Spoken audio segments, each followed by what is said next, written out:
Okay.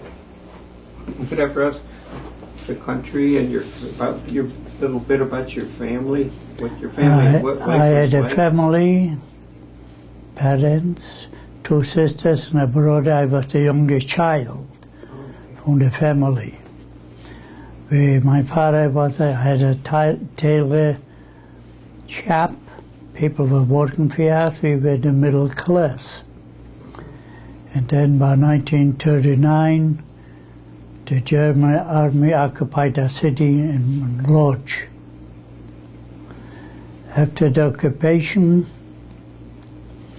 they rationed their food.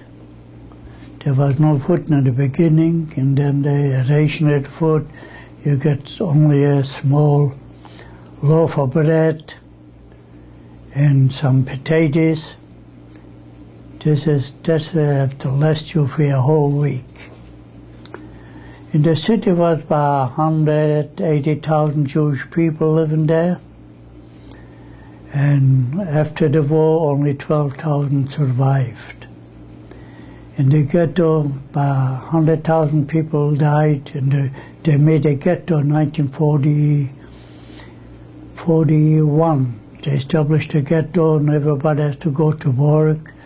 And if you work, you get a slice of bread extra, and you get money to buy the food for the loaf of bread and the potatoes. So we were there. My father died in 1942 from starvation. He couldn't live on a slice of bread. So I was left with my mother, my sisters, and my brother. We worked till 1944. In 1944, they liquidated the ghetto. They said they could transfer us to a labor camp. But before they transferred, they used to make selections in the ghetto. They want to get ready for all the handicapped people, sick people, and the children. They used to throw the children to the windows to take them away. That was selection every Saturday, every Sunday. That by 100,000 died there. And then by 1944, they promised us that we will go to a labor camp, we will have better conditions to live. So they took us there, they took us in terrain. After a 3-day journey without food and without water, we end out in Auschwitz. We didn't know about Auschwitz before. We thought that's a labor camp. But then the SS officers and men with striped uniforms came into the cattle cars. They were transported as in cattle cars by 100 people, 80 people in each car. And we didn't have food for 3 days.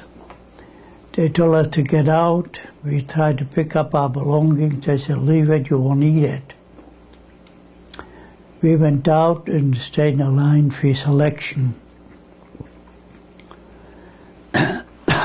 I was standing with my mother, my 2 sisters, my brother,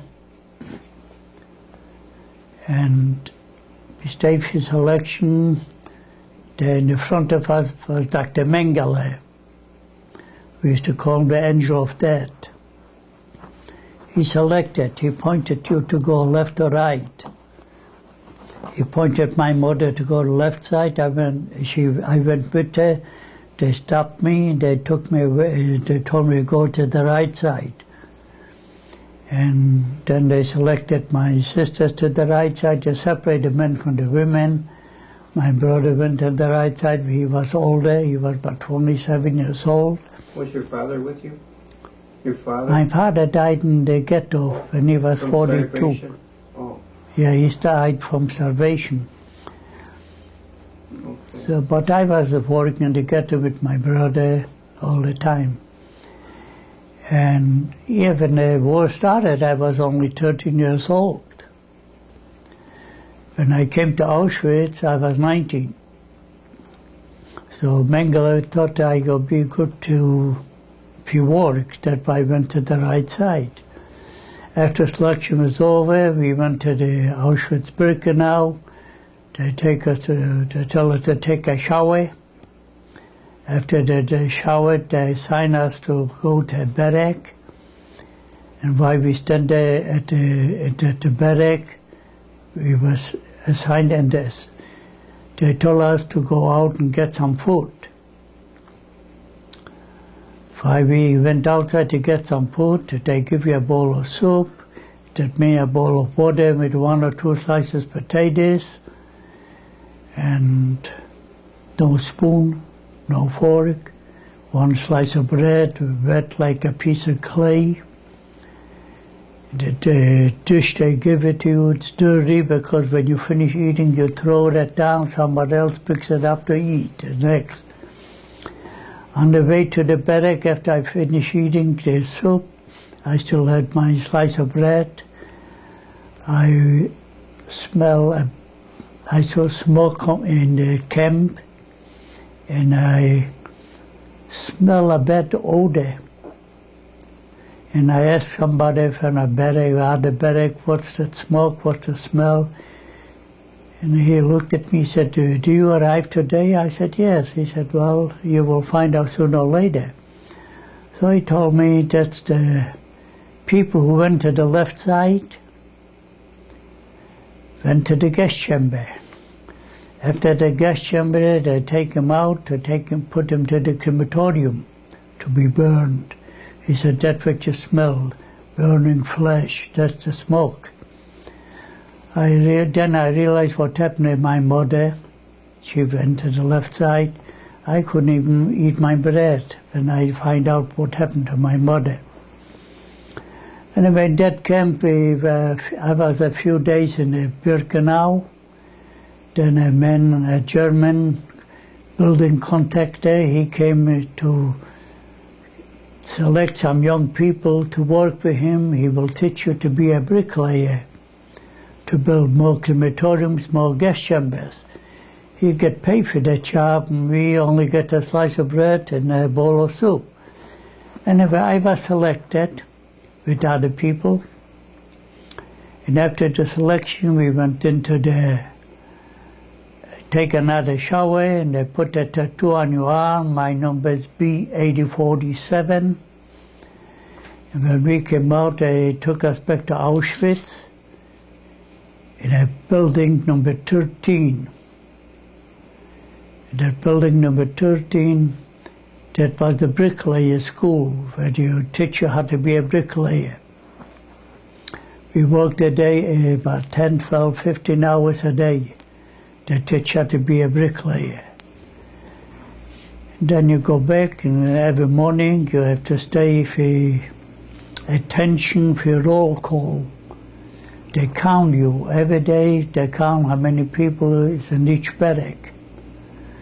One day they find out one guy is missing in our barrack, so the SS officer told a copper to go in, check who's missing. There was a young boy laying on the bunk bed. He couldn't get up. He was sick.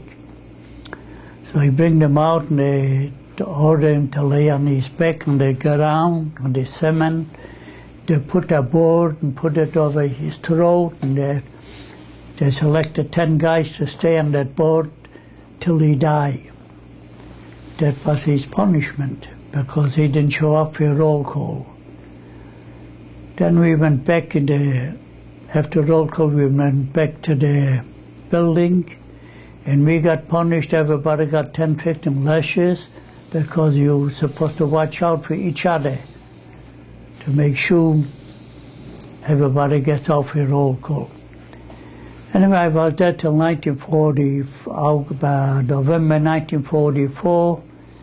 One morning they told us to go in to take a shower again.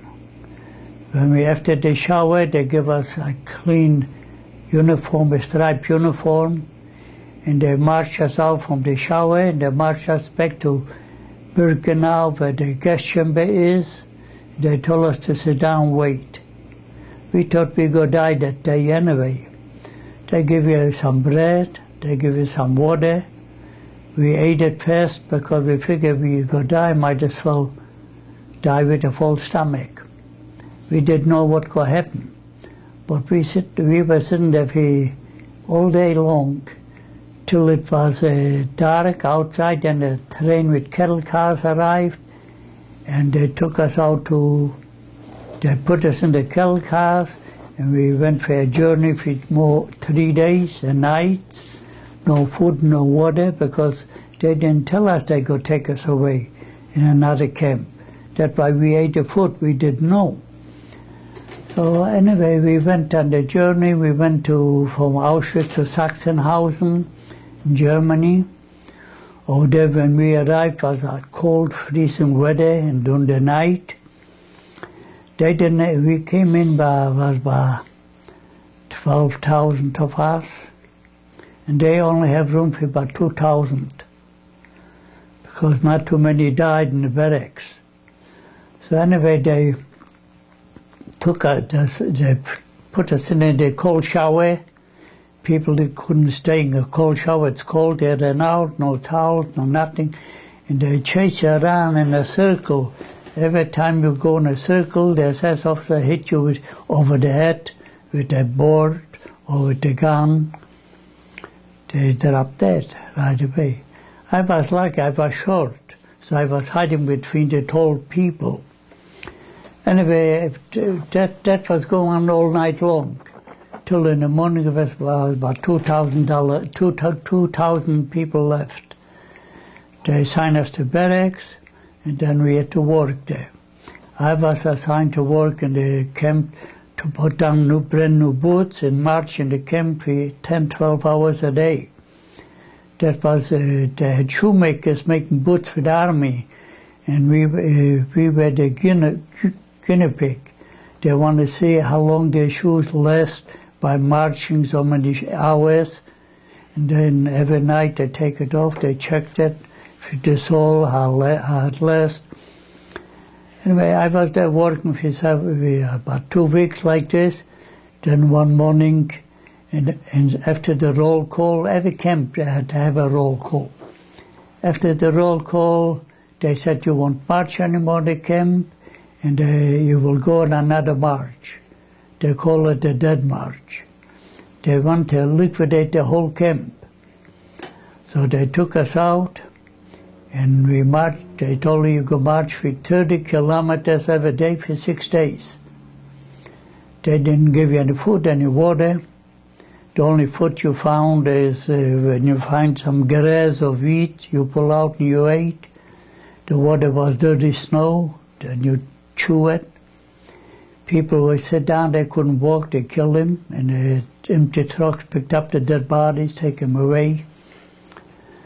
Then I was lucky, I survived the first night, the second night. Every night we slept in an open place, and in the night many died. They left them there and they took them away with trucks. On the 6 days we arrived at Camp Lieberosen. That was about 130 kilometers from Sachsenhausen. When we came to Lieberosen, they assigned us to work again. I was assigned to dig ditches. And we thought after we dig the ditches, they go kill us. So we slowed down as much as we could. But they were watching too, you make sure you dig the ditches. We were digging for 2 weeks ditches in a forest preserve. After it was finished digging the ditches, they came in with trucks, and the trucks were loaded with potatoes. And they told us to dump the potatoes in the ditches and cover them with the soil to keep them from freezing during the winter. So we worked there, we steal the potatoes, we put in our pockets the potatoes, went to the art house every time we eat a potato to survive. Then they find out we steal potatoes to put chlorine on top. They figured that will stop us. It didn't.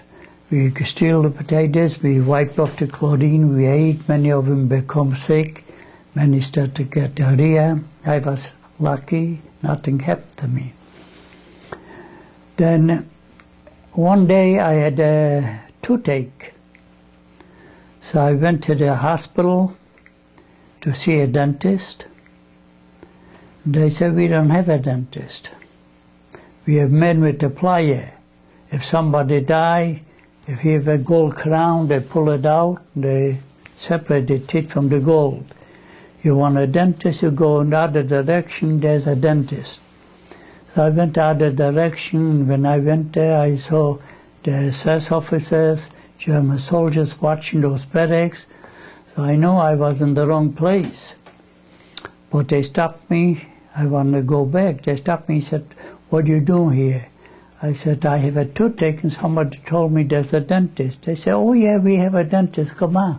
And they showed me in a barrack to go in. I went in a barrack, there were 5 other survivors, older men, waiting for the dentist. When the dentist came out, he was an SS officer. We stayed at attention, and he ordered the first man to go in, sit on the chair, left the door open. We talked loud to him, to them, and he made sure we hear what he said. He said, I go pull your tooth out. If you scream, I go pull another one. Every time you scream, another tooth will come out.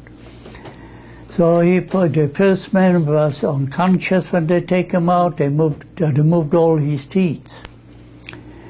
Then the next men go in, the same thing happened.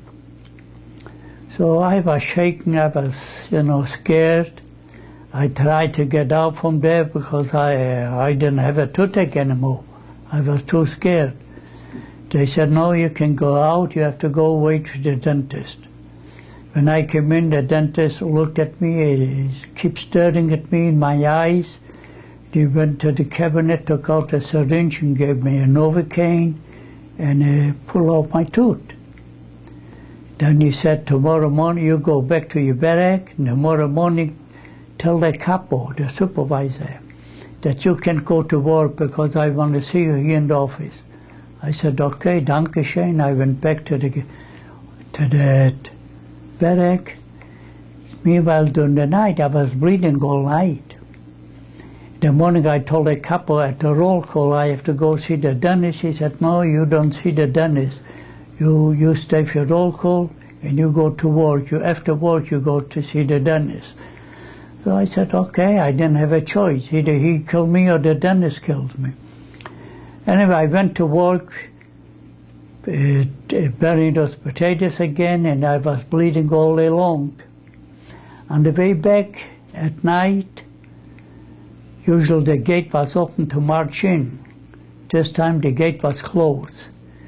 And everybody stopped, and the dentist came out looking for me. He was mad. He yelled at me when he found me, he pulled me out, and he said, I ordered you to come to see me, you disobey my order, and I go kill you for it.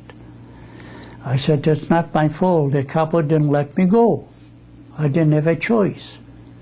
I was bleeding all night, I bleed all day, and he saw me bleeding.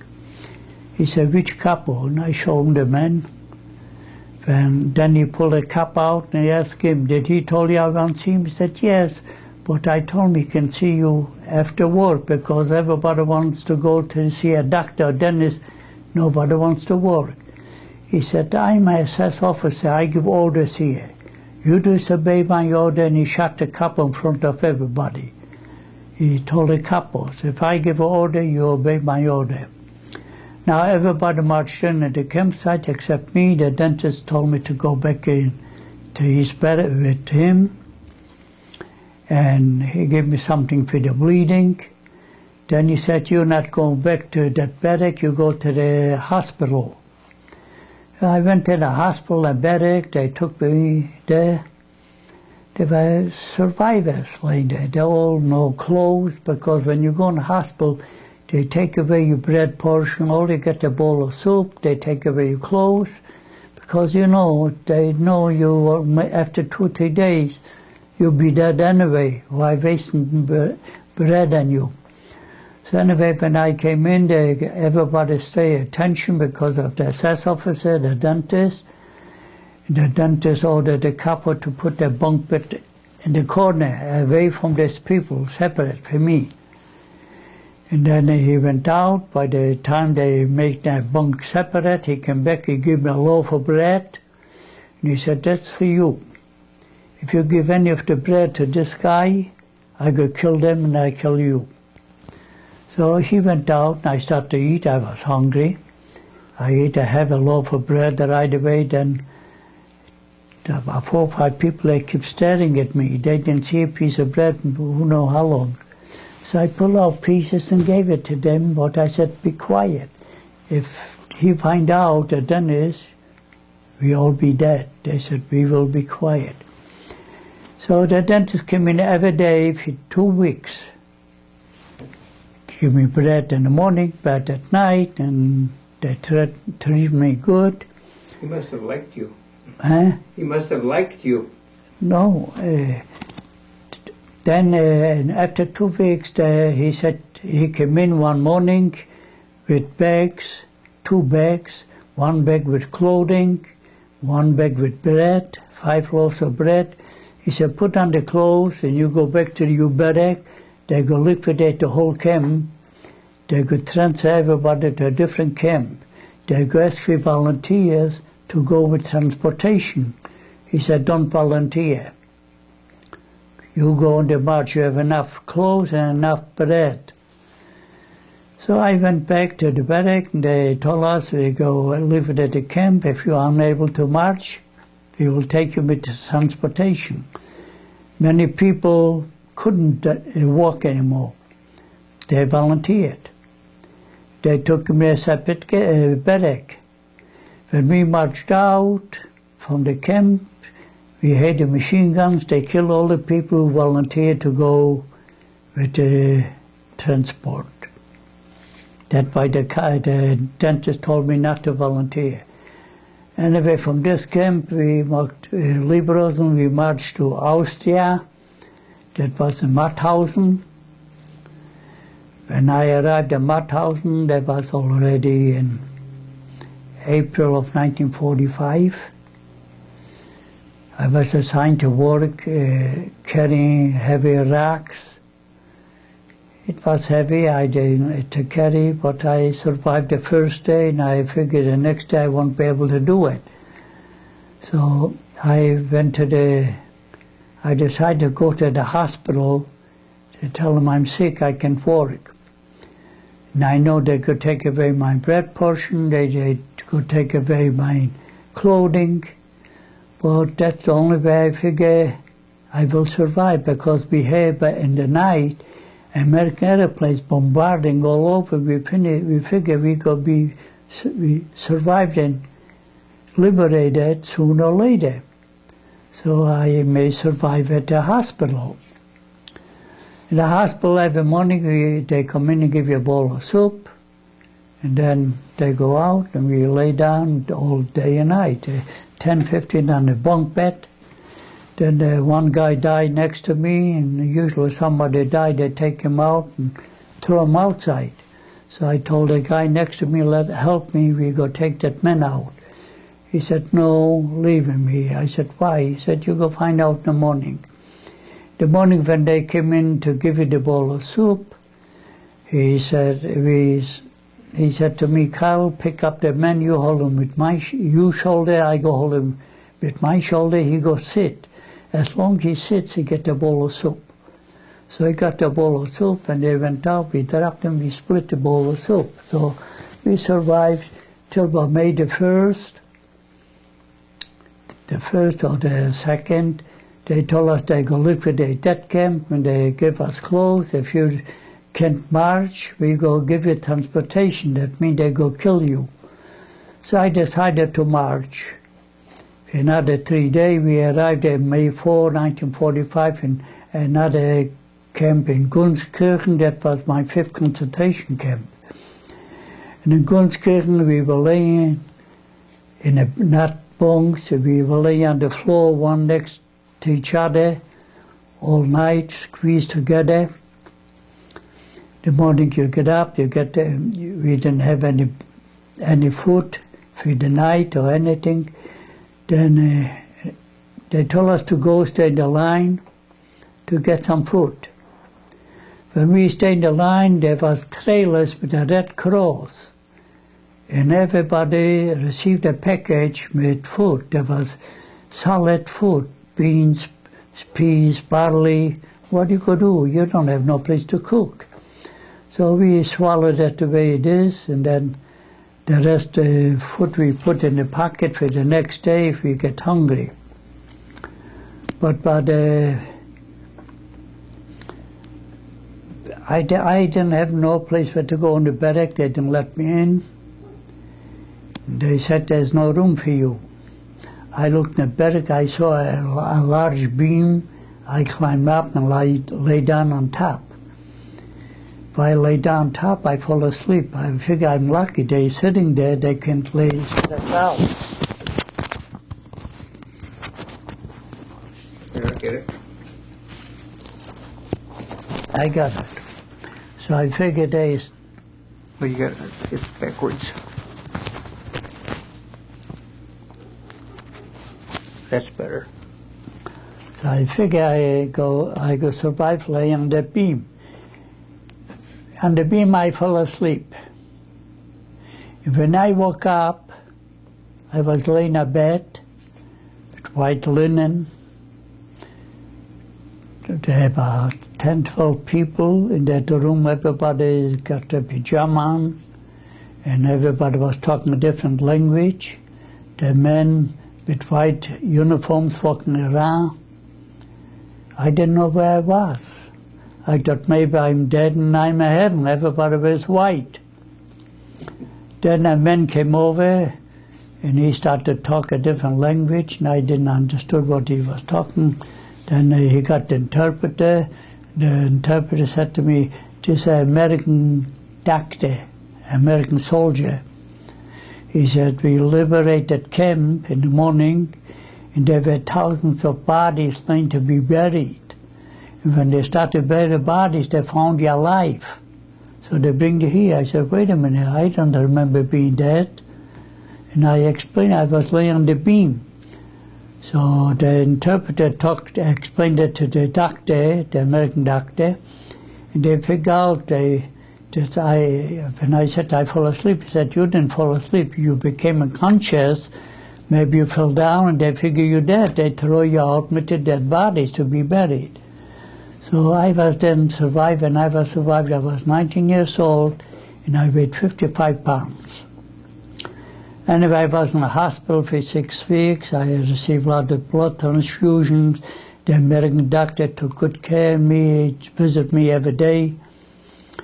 And after 6 weeks, they transferred us to a different hospital. That hospital was in Hersching, in Austria. So they transferred us to a different hospital in Ebensee, in Austria. And from there I went to the DP camp for displaced person.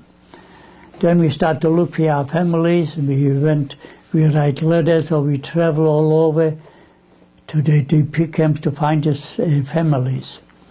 I didn't find nobody for my family, so I'm the only survivor from my family. There was a large family. I have a lot of uncles, aunts, cousins. We were about 60 people. I'm the only survivor from all of them. Anyway, then I was in the DP camp till 1947, I met my wife there. In 1948 was it. I met my wife and we married in 1949. And we have a child, a boy, in that camp, in the P camp. By 1950, I married in 1949. In 1950, I came to the 1951, I came to the United States, to Chicago. I lived there for 33 years, worked in a Continental Can Company, and I retired in 1984 and came to Arizona because I was tired of shoveling snow.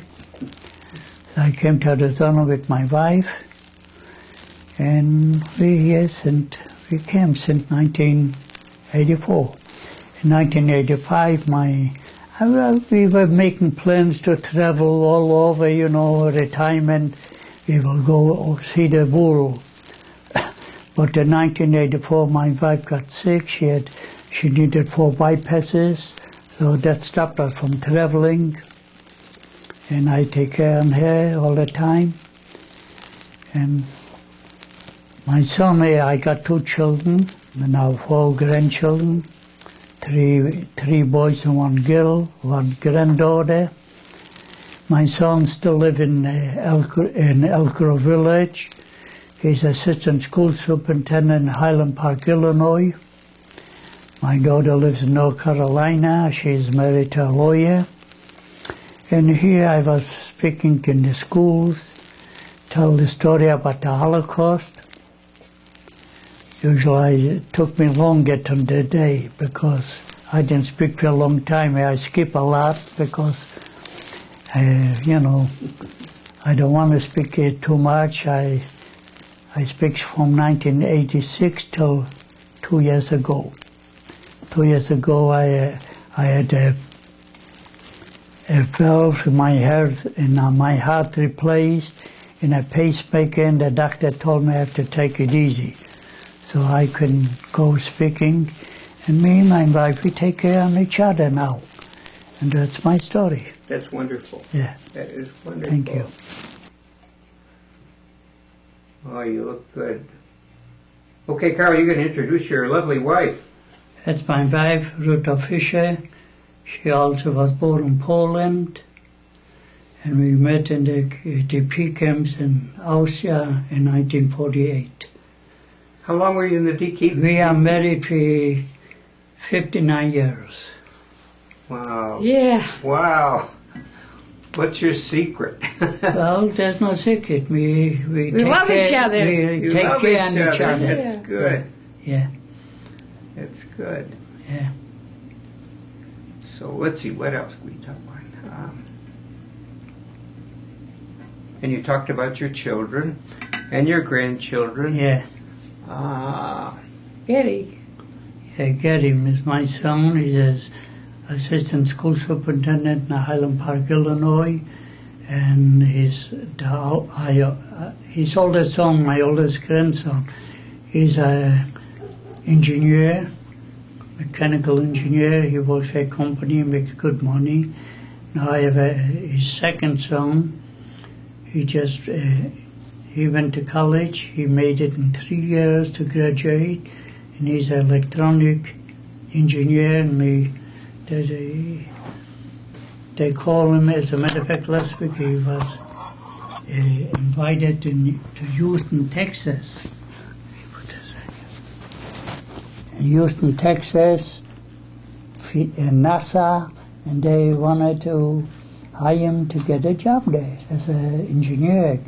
He's a computer engineer. He's very smart.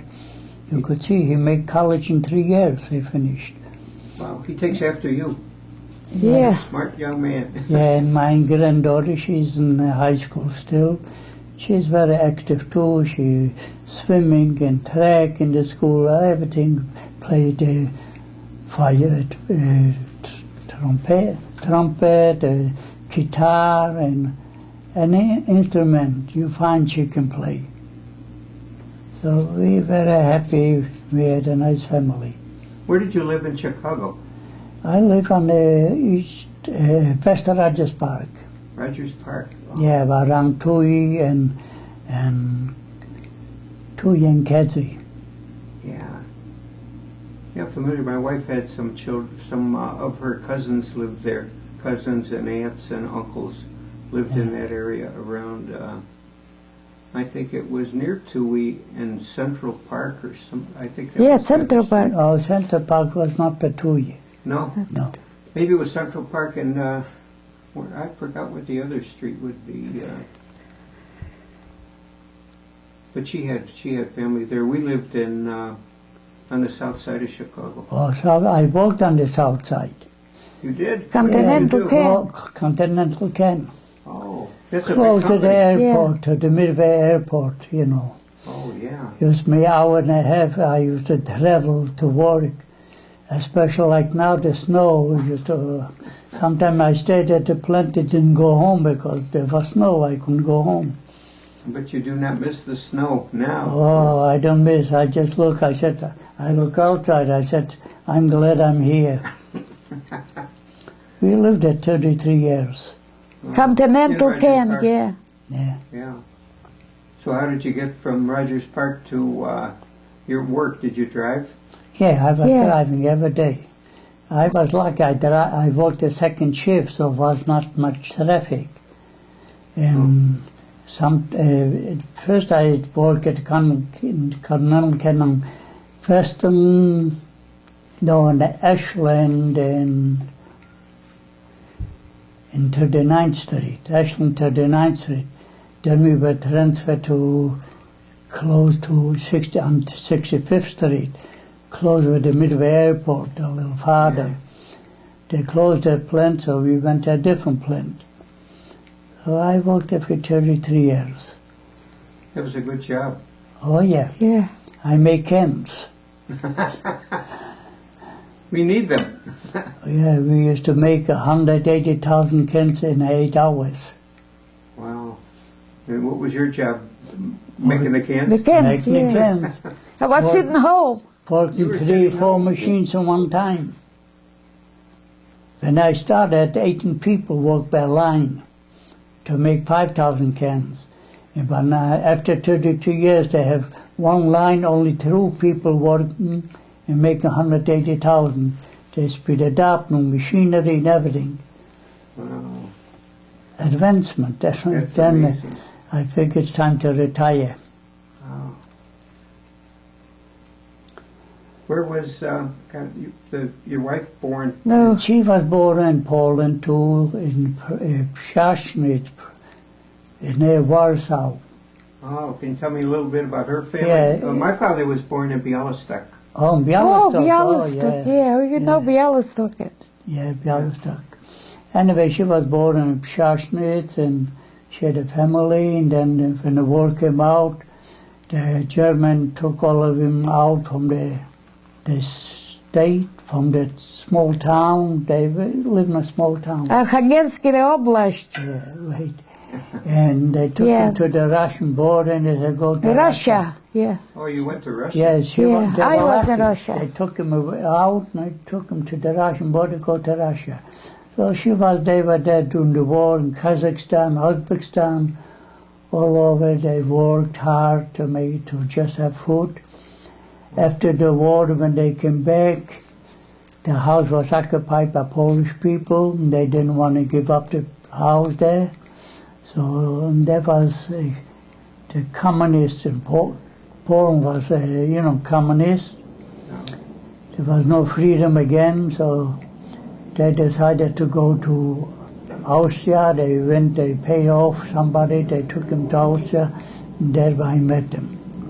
I met her, and that's when I married her. You met Yeah. in the DP camp. Yeah.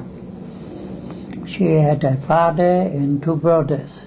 They came all to They all Austria. survived. Yeah. Yeah, they all survived. And then her father died here in 1970s, something like that. And one brother died, one brother's still alive. He lives here 10 minutes Sam. from here. Yeah, Sam Yalowitz. Oh. That's a nice story. Yeah.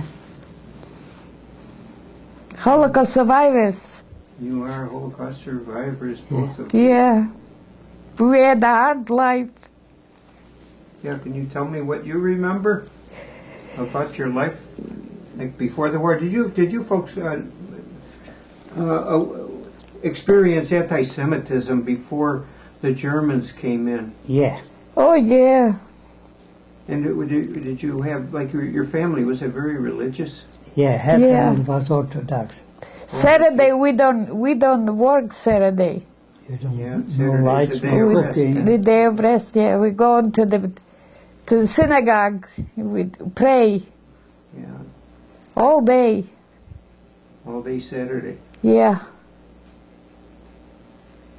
How about the schools? When you went to schools? Yeah, we when went you to- were growing up in schools? You had to Yeah. go in friends? private school. Usually when you go, If somebody talk Russian, I understand. I could I could talk to them, yeah. Oh, you have to tell me Yeah, what we would- languages you both speak. I mean, Russian. She speaks And- Russian and Jewish. Polish. Russian, Polish you speak and Jewish, Yiddish, yeah. How about Carl? You speak Yiddish and Yeah, I Russian? Yeah. You speak speak the Yiddish. same. Yeah, I same speak languages? Polish. We German. pray in Jewish. We pray. We got No, books you pray in Hebrew. in Hebrew, yeah. In Hebrew. Yeah. Oh, that's wonderful. Like in Russian, Архангельская область, Холмогорский район, Почта известняя. That's what I was living there. Kazakhstan, the address. Oh. That she Yeah. remembered. Russia. Yeah, Carl, be sure to write down your wife's name. You're not a survivor, do you? No, my father lost his whole family in Auschwitz. Auschwitz. And he went back twice. He was sent by his family when things got bad. When he came here when he was 12 years old to America. Oh my God. And he went back You were in twice. Russia. He went back twice to get his family to move to America from Bialystok. Oh, And he went Bialystok. back twice, and they felt nothing bad was going to happen. They did That's not want to move. Poland. Yeah, but they felt nothing was going to happen, so they did not listen to my father. Yeah. The family, and they're all gone. What you writing? That's what the men want. Yeah, that will help when we do the Yeah. bio.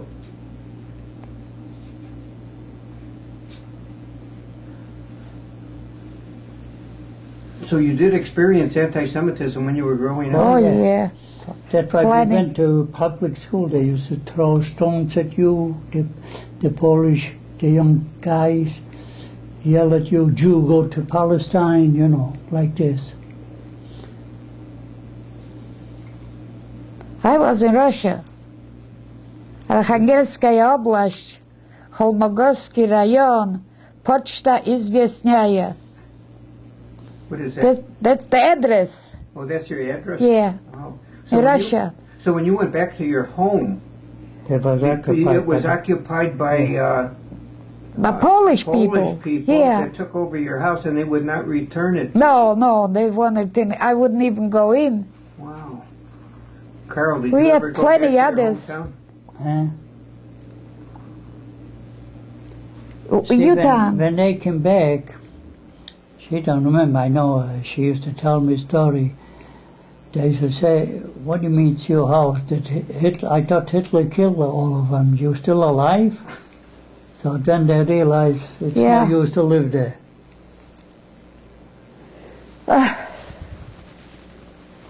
Unbelievable story. You went through plenty. Survived plenty.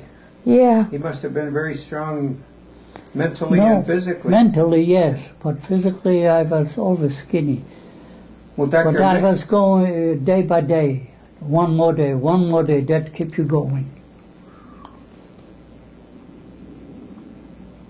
So when you fell asleep in the barracks that day, you went up on the Yeah, in the beam. and you must have fallen off. Yeah, because You I fell- didn't remember. I You don't didn't remember remember. any? All I remember is looking down and tired and fall asleep. And next thing I know, I'm in a hospital. The usual bed with white linen. That was something new to me. Probably I smelled thought good. I'm in heaven. I'm dead. So it's a good thing they realized that you were alive, that you were Yeah. not one of the. So they examined you to see that you were living. You First, were just the unconscious. people who buried them, they picked you up. And somebody feel that I'm still warm. Then they heard the pulse that I'm still. So they call the American. Were watching there. Yeah. They call the American soldier and told him we think that man is alive. So they rushed me to the hospital. They had a hospital where the army, the German army used to have occupied the soldiers. So they make hospitals in the P camps. So I end up in one of the buildings where, in Hershing, where they had a hospital. Oh. Okay. Yeah, I'm so happy you're writing down a few things there. That's going to help.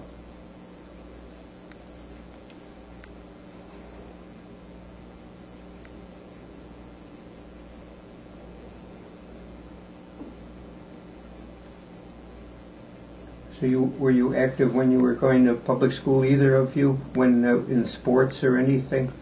No, not in Sports or- Poland, no. Not in Poland. I was in Russia. And what town was that you were in Russia? Kazakhstan. Hey, Kazakhstan. can you write that down?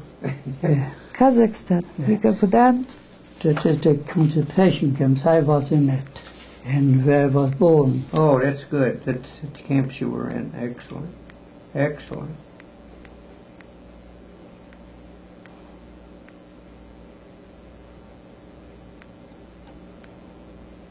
That was a pretty big town, Lodz, wasn't it? Oh yeah, there were 2 million people.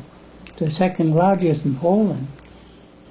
There was 180,000 people, and they're Jewish people only. And they're all, only 12,000 survived. When I was in Chicago, I made a life mask of a man from Lodz. Pardon? When I was in Chicago, I interviewed some survivors, and I What's the remember name? one man was from Lodz. He told about the ghetto with the food. Yeah, You see? yes.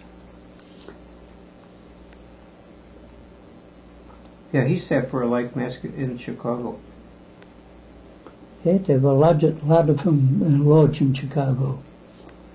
Yeah, there are a lot of survivors out here.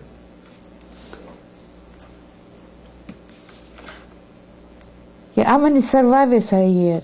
Yeah, I don't know, it's always, we had, when we started in 1984, we used to have about 200, over 200, but many died. Yeah. Organization still maybe 200 because we got second generation and even no survivors are members. What are you writing? Writing your name, How Shasta. old was your father when he died of starvation? That's, Yeah, he was such a- maybe about in the 40s. It's a small town.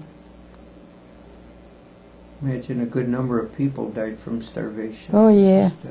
That's probably why you went down to like 50 pounds. Yeah. Well, that German dentist must have liked you No, you know, I didn't know why he did it to me. because he was nice to you. No. And he killed the He was capo, a eh? mean guy. He killed a lot of people. And you saw him kill people. And in the school, they ask questions after I speak. They ask me, why did the dentist help you? I said, I have no idea. Then one girl got up, she said, I know why he helped you. I said, if you know, Tell me. it's all right, tell me. She said, I'm German. She said, when you were speaking, I looked at your eyes, your blue eyes. Oh, That dentist may have children, and maybe at that son in your age, and when he looked at you, he was thinking about his own son. That's how he saved you.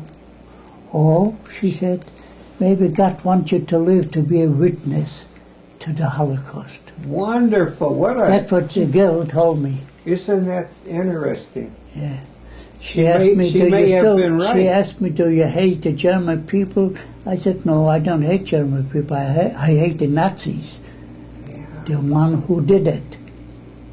Was good German people and bad ones. And the Nazis did it. You could sit down. That's a good answer too. I want to go Oh, you're to the both doing washroom. wonderful today. Guy, Got to you go go. to Take this off the phone.